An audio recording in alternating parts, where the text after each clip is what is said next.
بسم اللہ الرحمن الرحیم۔ حضرت علی رضی اللہ تعالی عنہ نے فرمایا، جو شخص ہر وقت لوگوں کی عزت و ناموس اچھالنے کی ٹو میں لگا رہتا ہو، اس سے کنارہ کشی کرو، ورنہ وہ تمہاری عزت کو بھی باتوں کے چسکے میں داؤ پر لگا دے گا۔ قربان جاؤں اس خدا پر جو انسان کو دکھ دیتا ہے اس کی برداشت کے مطابق اور خوشی دیتا ہے اس کی اوقات سے بڑھ کر۔ حضرت علی رضی اللہ تعالی عنہ کے پاس ایک عیسائی اور یہودی آئے اور آپ کو لاجواب کرنے کے لیے سوال کیا، اے علی رضی اللہ تعالی عنہ، یہ بتاؤ وہ کون سی چیز ہے جو ہم تو دیکھتے ہیں پر اللہ نہیں دیکھتا؟ آپ کہتے ہو قرآن میں ہر چیز کا علم ہے، تو وہ کیا ہے جو قرآن میں نہیں ہے؟ باب العلم نے مسکراتے ہوئے جواب دیا کہ اللہ خواب نہیں دیکھتا، کیونکہ اس کو نہ نیند آتی ہے نہ اونگ۔ دوسرا یہ کہ قرآن میں سب کچھ لکھا ہے پر جھوٹ نہیں لکھا۔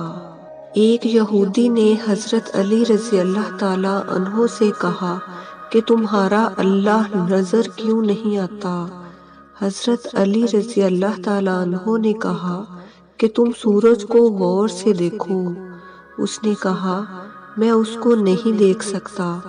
حضرت علی رضی اللہ تعالی عنہ نے فرمایا کہ تم سورج کو نہیں دیکھ سکتے تو سورج بنانے والے کو کیسے دیکھ سکو گے؟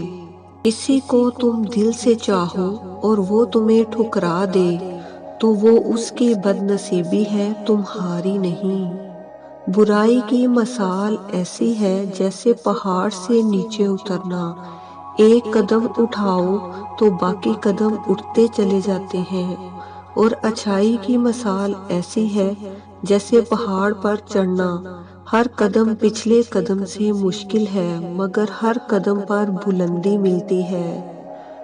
کسی کا ظرف دیکھنا ہو تو اسے عزت دو، فطرت دیکھنا ہو تو اسے آزادی دو، نیت دیکھنی ہو تو اسے قرض دو، خصلت دیکھنی ہو تو اس کے ساتھ کھانا کھاؤ، صبر دیکھنا ہو تو اس پر تنقید کر کے دیکھ لو، خلوص دیکھنا ہو تو اس سے مشورہ کر لو۔ اگر کوئی شخص اپنی بھوک مٹانے کے لیے روٹی چوری کرے تو چور کے ہاتھ کاٹنے کی بجائے بادشاہ کے ہاتھ کاٹے جائیں۔ حضرت علی رضی اللہ تعالی عنہ نے فرمایا، وہ جگہ چھوڑ دو جہاں تمہاری دو چیزوں کی قدر نہ ہو، نمبر ایک تمہارے احساس کی، نمبر دو تمہارے الفاظ کی، چاہے وہ کسی کا گھر ہو یا کسی کا دل۔ جو فضول خرچی پر فخر کرتا ہے وہ مفلس ہو کر ذلیل ہوتا ہے۔